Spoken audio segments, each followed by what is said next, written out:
Olá meu irmão, olá minha irmã, a paz do Senhor Jesus. Seja bem-vindo mais uma vez ao canal Valor da Sabedoria. Eu sou o presbítero André Riso. Nós estamos na lição de número 9 do nosso estudo de escola bíblica com o tema principal Batalha Espiritual. Lembrando mais uma vez, caso você não esteja nos seguindo desde o princípio, clica no card aqui em cima que você vai acessar a playlist com todas as outras aulas anteriores que já estão disponíveis para que você possa começar desde o princípio ou caso você tenha parado em algum lugar, continuar exatamente de onde você parou. Lembrando também, aproveita e clica aqui embaixo no botãozinho de registrar-se e aciona também o sininho, que assim todas as vezes que a gente colocar mais uma aula ou estudos de assuntos diversos ou até mesmo reflexões curtas, que nós temos ali o nosso tema sobre o que a Bíblia não diz, o YouTube vai avisar você automaticamente, assim você não perde nenhuma lição, nenhum estudo, nenhuma reflexão conosco. Então aproveita e faz isso agora, clica aí no botãozinho de se registrar e aciona o sininho que vem logo do lado para todas, para que você então não fique de fora de nada novo que a gente venha colocar aqui. Muito bem, vamos iniciar então a nossa lição de número 9.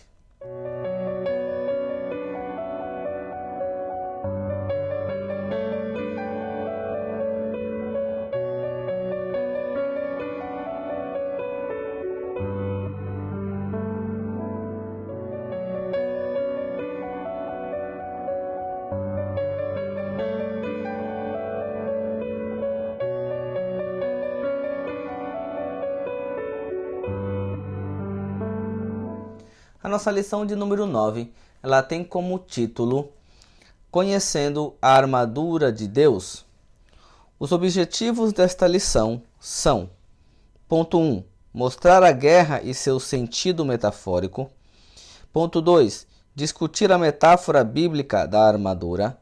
Ponto 3. Elencar outras armas usadas como ilustração. Então nós vamos falar nesta lição usando ali Efésios capítulo 6, que vai nos falar sobre as armaduras de Deus que nós devemos ter para lutar nessa batalha espiritual nas regiões celestiais. Então a nossa leitura bíblica encontra-se no livro de Efésios, capítulo 6, do versículo 13 ao versículo 20, que diz assim: Portanto, tomai toda a armadura de Deus, para que possais resistir no dia mau, e havendo feito tudo, ficar firmes.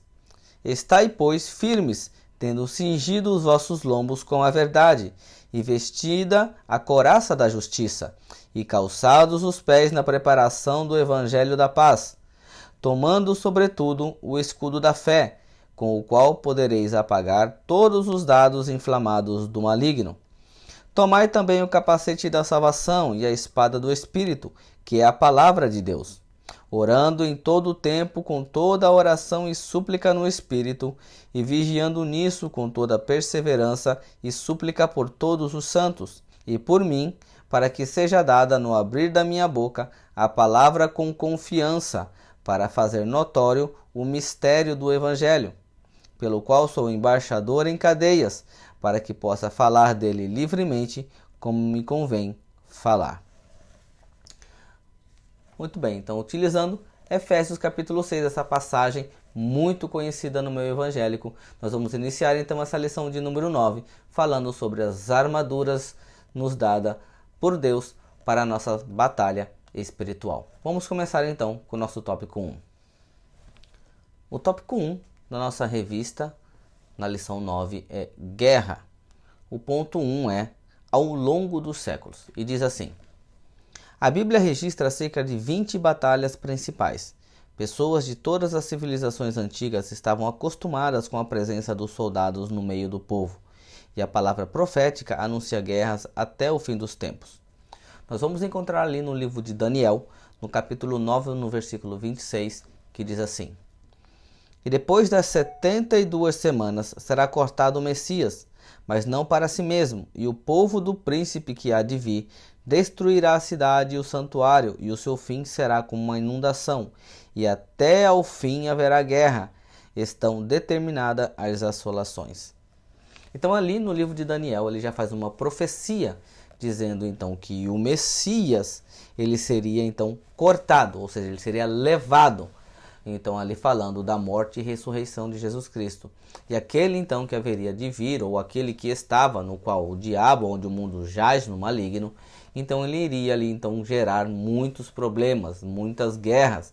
E na própria profecia de Daniel dizendo que até o fim haveriam guerras. Então este versículo está nos dizendo que a nossa batalha ela é constante. A guerra só será vencida no fim, quando Cristo vier com os seus santos para dar um basta em toda essa maldade do inimigo sobre a terra. Mas até lá é importante que a gente entenda que a nossa batalha espiritual ela não para, ela é diária. Se você teve uma vitória, continue, porque amanhã ele vai tentar de novo. Então o inimigo vai tentar contra as nossas vidas todos os dias. E por isso devemos estar sempre preparados para esta batalha, usando ali as armaduras que o Senhor disponibiliza para nós. O ponto 2 é os antigos, e diz assim: os antigos encaravam a guerra como algo sagrado. Era usual oferecer sacrifícios a fim de invocar das divindades proteção e vitória. Essa prática era também generalizada em Israel. Deus permitia e às vezes até ordenava a guerra. Quando a gente vai olhar para o Antigo Testamento, onde ali travaram-se grandes guerras contra os inimigos, só que nesse sentido não era nas regiões celestiais, realmente era contra a carne, a gente vai ver que era normal se oferecer sacrifícios antes de ir para uma batalha. E ali até Deus mesmo ele dá ordens a Davi para que ele fosse para a batalha. E a gente vai encontrar isso no livro de 1 Samuel, capítulo 13, versículo 12, que diz assim: eu disse, agora descerão os filisteus sobre mim a Gilgal, e ainda à face do Senhor não orei, e constrangi-me e ofereci holocausto. Aqui é o rei Saul oferecendo um sacrifício antes da batalha contra os filisteus. Apesar de ele ter feito isso errado, porque ele sendo rei não tinha autoridade para fazer, e sim Samuel, mas essa passagem nos mostra que era normal se oferecer um sacrifício antes de uma batalha. A gente lendo em 1 Samuel também, no capítulo 23, no versículo 2, a gente encontra: e consultou Davi ao Senhor, dizendo, irei eu e ferirei a estes filisteus? E disse o Senhor a Davi, vai, e ferirá os filisteus, e livrará a Keila. Então aqui a gente vê Davi, ele consultando ao Senhor sobre uma guerra, sobre uma batalha. Senhor, devo ir? E o Senhor então fala, vai, desce e guerreia contra os filisteus. E Davi então vai e obtém a vitória, porque o Senhor assim o ordenou. Então no Antigo Testamento a gente encontra ali, nessas batalhas reais, que era normal se fazer sacrifícios e também que Deus ordenava muitas das vezes que o seu povo batalhasse para conseguir a vitória, uma vez que ele já estava ordenando. O ponto 3 é o sentido metafórico. O tema sobre a guerra não aparece no Novo Testamento. A guerra é incompatível com o espírito cristão. A guerra aparece nas Escrituras no sentido figurado, da mesma forma que ilustra a maldade dos ímpios. O enfoque é metafórico, representando a nossa luta espiritual. Se você ler e perceber a diferença entre o Antigo e o Novo Testamento, no Novo Testamento as nossas guerras não são mais contra a carne, que é o que a gente estudou na lição passada. A nossa guerra agora é na região celestial. A gente não vai guerrear contra o próprio irmão. A gente não vai guerrear contra outra nação, como acontecia no Antigo Testamento, como a gente já leu acima. Até porque agora, no tempo da graça, no tempo de Jesus Cristo, a guerra ou a violência não combina com o agir do Espírito Santo agora, neste período. E isso a gente vai encontrar ali em Mateus capítulo 5, versículo 9, que diz assim: bem-aventurados os mansos, porque herdarão a terra. Então aqui ele diz que nós temos que ser mansos, temos que ser calmos, pacificadores. Então ali Jesus, no Sermão do Monte, ele já está dizendo, olha, ele não está ordenando, Jesus nunca mandou ninguém matar ninguém. Jesus nunca mandou ninguém ir à guerra por ninguém. Por isso que quando você vê o tempo das cruzadas espanholas, o tempo ali dos templários, que era o exército inglês que guerreava em nome de Cristo, todo esse movimento nunca teve a aprovação de Cristo. Pode-se dizer que ali eles guerreavam em nome de Cristo, mas na verdade por princípios próprios, porque Jesus em nenhum momento, aqui na Bíblia, no Novo Testamento, ele ordena que a gente lute contra a carne, porque todas as lutas são nas regiões celestiais, porque lá nós seremos sempre mais vencedores, porque temos Jesus ao nosso lado. E também ali em 2 Coríntios, capítulo 10, no versículo 3, diz assim: porquanto, embora andando na carne, não militamos segundo a carne. Então aqui Paulo escrevendo ao Coríntios diz, olha, mesmo nós estando na carne, nós não guerreamos contra a carne. Então esse período de guerra física ficou para o tempo do Antigo Testamento. No Novo Testamento, em momento algum, ele nos chama para guerrear, para ferir, para agir com violência com ninguém. Então nós temos que ficar muito atentos com isso. Pessoas que agem em nome de Cristo aplicando violência ou morte, elas não estão realmente embasadas ou tão um real conhecimento das Escrituras, porque Cristo em momento algum no Novo Testamento nos mandou ou nos deu ordem para agirmos com violência ou militarmos contra a própria carne. O tópico 2 da revista tem como tema a metáfora bíblica. E o ponto 1 é a armadura do soldado romano. Diz assim: a sociedade contemporânea do apóstolo Paulo conhecia com detalhes toda a armadura do soldado romano. O apóstolo escreveu aos Efésios de sua prisão domiciliar em Roma. Paulo convivia com esses soldados diariamente. Nós encontramos isso no livro de Atos, no capítulo 28, no versículo 16, que diz assim: e logo que chegamos a Roma, o centurião entregou os presos ao capitão da guarda, mas a Paulo se lhe permitiu morar por sua conta à parte com o soldado que o guardava. Então Paulo ali no livro de Efésios, no capítulo 6, como nós lemos na nossa leitura bíblica, que ele fala sobre a armadura espiritual, ele fala de capacete, de couraça, de escudo, de cinto, de sandália. O que Paulo está fazendo nada mais é do que usando uma metáfora. Ele está usando ali no tempo bíblico, a pessoa mais bem preparada para uma guerra, para uma batalha, era um soldado romano. Eles conviviam com eles diariamente. Então Paulo está usando a imagem da armadura de um soldado romano para ilustrar como nós, crentes em Cristo Jesus, também devemos estar sempre preparados, sempre carregando a nossa armadura, mas isso no âmbito espiritual, para estarmos sempre preparados para a batalha do dia a dia. Porque todos os dias o inimigo tenta contra nossas vidas e nós temos que estar sempre prontos e atentos e usando toda a armadura de Deus para conseguirmos vencer os dias maus. O ponto 2 vai nos falar sobre a armadura de Deus, exatamente como nós lemos no versículo 3 da nossa leitura. Mas depois de tomar toda a armadura de Deus, o apóstolo nos exorta a ficarmos firmes, tendo cingidos os vossos lombos com a verdade. Isso no versículo 14, parte A. Lá no livro de Isaías, no capítulo 11, no versículo 5, a gente encontra dizendo assim: a retidão será a faixa de seu peito e a fidelidade o seu cinturão. Então nós temos que entender a necessidade de andarmos sempre retos diante de Deus. Estarmos sempre andando com fidelidade, com retidão, sabendo qual é a vontade de Deus e agindo em obediência a Ele.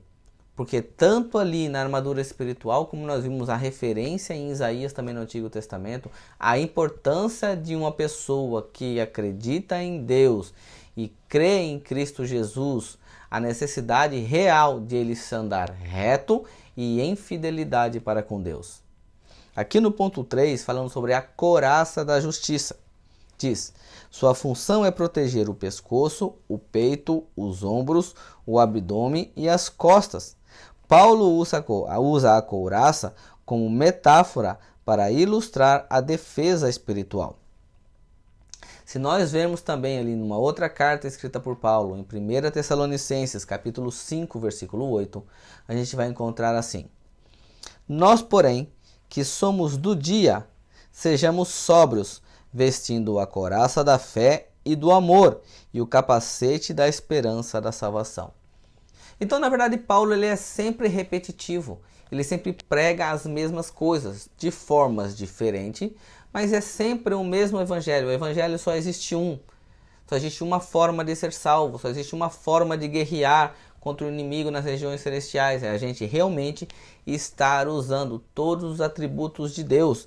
Então aqui quando Paulo fala da couraça, ele fala que a gente seja realmente sóbrio, fé, em amor, para que a gente guarde o nosso coração, para que a gente guarde, né, todas as partes do nosso corpo que podem ser sensíveis ao ataque do inimigo, porque nós já vimos que a boca fala do que o coração está cheio, e que é do coração que procede os bons pensamentos e os maus pensamentos. Então esta couraça ela é muito importante para que a gente possa proteger o nosso interior, possa proteger a fonte dos nossos sentimentos contra qualquer problema ou contra qualquer ameaça que o inimigo venha trazer em nossas vidas, para realmente atingir o nosso coração, a forma da gente pensar, de proceder e os sentimentos que são gerados dentro dele. O tópico 3 da revista é outras armas usadas como ilustração. O ponto 1 é os calçados, versículo 15 da nossa leitura. Era uma peça de vestuário usado pela população civil. No caso do soldado, porém, era necessário para segurança e prontidão na marcha. Na linguagem figurada, remete à agilidade e prontidão na obra da evangelização e na pregação do evangelho da paz. Então ali também na armadura espiritual, ali no capítulo 6 de Efésios, ele também vai falar da sandália para os pés. Para um civil é simplesmente nada, mas para um soldado é exatamente para estar sempre pronto para marchar. Para nós, no lado espiritual, prontos para evangelizar, sempre prontos para andarmos firmes no caminho do Senhor, na pregação do evangelho da paz. Ali, no livro de Isaías, mais uma vez, no capítulo 5, versículo 27, a gente encontra assim: nenhum dos seus soldados se cansa nem tropeça, nenhum deles cochila nem dorme, nenhum afrouxa o cinto, nenhum desamarra as correias das sandálias. Então que assim seja com a gente também, que o evangelho ele esteja realmente impregnado em nós, ele esteja amarrado aí como uma figura, uma ilustração, uma metáfora como esta sandália, que ela, uma vez que colocada nos nossos pés, a gente nunca mais atire, para que a gente esteja sempre pronto a dar um passo sempre à frente, a avançar na nossa marcha, na nossa caminhada, na pregação do evangelho da paz. O ponto 2 é o escudo da fé, que diz: o escudo é símbolo de proteção nas Escrituras. Paulo usa a figura do escudo como proteção para apagar todos os dados inflamados do inimigo, tais como calúnia, malícia, concupiscência, ira, inveja e toda sorte de desobediência. Então, nós temos um escudo. É necessário que a gente entenda que a nossa fé é ela que nos protege de todos os dados inflamados do inimigo. E em Deus nós somos guardados, por sendo Deus o nosso escudo, confiando nele, tendo fé nele. A gente encontra ali no livro de Gênesis, capítulo 15, versículo 1, que diz assim: depois dessas coisas o Senhor falou a Abrão numa visão: não tenha medo, Abrão, eu sou o seu escudo, grande será a sua recompensa. Então aqui, uma vez em que Abraão era fiel, uma vez em que Abraão, conhecido como pai da fé, ele foi fiel a Deus e reto diante de Deus, Deus se coloca à sua frente e fala: Abraão, não se preocupe, eu sou o seu escudo.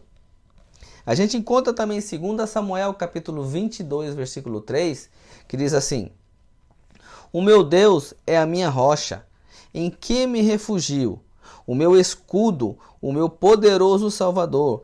Ele é a minha torre alta, o meu abrigo seguro. És o meu Salvador, que me salva dos violentos. A gente já tem falado ao longo de todas as lições que não somos nós que batalhamos contra o inimigo de uma forma direta, mas é Deus, é Jesus, os seus anjos. A nossa batalha no mundo espiritual é vencida através da oração, do jejum, do andar na palavra, praticando ela, não apenas ouvindo. Então aqui nessa passagem, Deus é a minha rocha, é o meu escudo. Então nós temos que entender que o nosso escudo é a fé. O que é fé? A fé é realmente acreditar que Deus existe, que Jesus realmente é o nosso Salvador e que nele há poder para combater todas as hostes da maldade. A nossa função é crer, orar, jejuar, buscar a revelação de Deus na palavra, para que a gente esteja preparado para sempre, quando Ele lançar alguma seta contra a nossa vida, o nosso escudo da fé, que é crer naquele que é mais poderoso do que qualquer inimigo, que Ele lá irá nos guardar e nos livrar do mal. E assim, a gente compreendendo nas Escrituras quem é o Senhor e o que Ele espera de nós, que é reconhecer o nosso pecado, confessar e deixar, assim recebendo a misericórdia de Deus, assim recebendo também a sua proteção. Então é muito importante que a gente entenda que a nossa batalha espiritual, uma vez que ela não é aqui, nós temos que vencer ela no mundo espiritual, através de jejum e oração. E contando com a proteção de Deus, que é quem dá ordem aos seus anjos ao nosso favor. É Ele quem dá ordem aos anjos. Não somos nós, não temos essa autoridade. O ponto 3 é o capacete da salvação e a espada do Espírito. Sobre o capacete diz assim: no Antigo Testamento, a salvação é o capacete que Deus usa na batalha. Paulo segue nesta mesma linha. Então vamos ler aqui em Isaías, capítulo 59, versículo 17, que diz assim: usou a justiça como couraça e pôs na cabeça o capacete da salvação. Isso já em Isaías. Aqui em 1 Tessalonicenses, Paulo escrevendo, 1 Tessalonicenses capítulo 5, versículo 8, diz: nós, porém, que somos do dia, sejamos sóbrios, vestindo a couraça da fé e do amor e o capacete da esperança da salvação. Como nós já lemos esse mesmo versículo anteriormente, usando ele novamente, falamos aqui, então, Paulo, outra vez, capacete da salvação. Sobre a espada, ele diz: a espada literal é uma arma de ataque. A expressão paulina espada do Espírito refere-se à Bíblia. Isso significa que a Bíblia é a palavra de Deus, como ela própria se declara. Dentro de toda a armadura espiritual, a única que é de ataque é a espada do Espírito, que é a palavra de Deus. Como nós já falamos anteriormente, Jesus ali na sua tentação, ele contra-atacou o inimigo usando a palavra de Deus. Então é necessário que a gente domine as Escrituras, procure conhecer o máximo possível do poder de Deus, do tamanho de Deus, da revelação de Deus nela, porque é com ela que nós vamos conseguir realmente batalhar e resistir a toda a tentação que o inimigo vem fazer contra as nossas vidas. Porque assim como Jesus disse, assim também está escrito, a gente tendo posse e conhecimento das promessas de Deus, do poder de Deus e tendo a fé, a gente entende. Então quando o inimigo lançar uma seta contra a sua vida, uma tentação, você vai se lembrar, não, mas também está escrito que Deus diz assim, assim. Também está escrito que Deus prometeu assim, assim, assim. Então é desta forma que você consegue derrubar todos os intentos do inimigo contra a sua vida. E assim a gente encontra também no livro de Hebreus, no capítulo 4, versículo 12, parte A, que diz assim: pois a palavra de Deus é viva e eficaz, e mais afiada que qualquer espada de 2 gumes. Então aqui em Hebreus ele também está ilustrando, ou seja, de uma forma metafórica, a palavra de Deus como uma espada de 2 gumes. O ponto 4 é a outra lista, que diz assim: oração e súplica vem permeada entre esses elementos da armadura de Deus. A oração deve ser em todo o tempo e em súplica no espírito e vigilância. As virtudes, vigilância e perseverança aparecem na instrução para orarmos uns pelos outros. Então ali em Efésios capítulo 6, versículo 18, está escrito assim: orem no Espírito em todas as ocasiões, com toda oração e súplica, tendo isso em mente, estejam atentos e perseverantes na oração por todos os santos. Oração e vigilância. Vigilância e oração em todo o tempo. E também com súplicas uns pelos outros.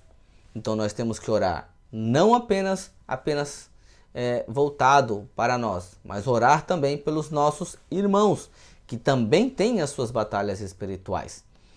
Então aqui, essa outra parte da armadura, que apesar dela não ser ilustrada metaforicamente com uma parte, um objeto, está dizendo que ela não pode faltar na sua batalha, que é oração e também muita vigilância.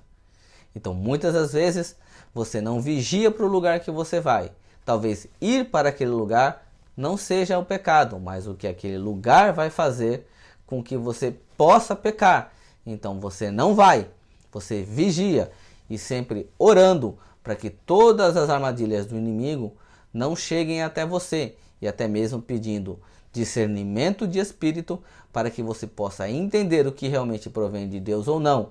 Isso utilizando junto então com a vigilância. Chamou você para ir a um lugar onde você acredita não ser de Deus, onde você tem certeza até que Deus possa não estar ali, ou que possa fazer com que você peque, então seja vigilante, porque o Senhor vai te mostrar através do seu Espírito, e você então rejeita.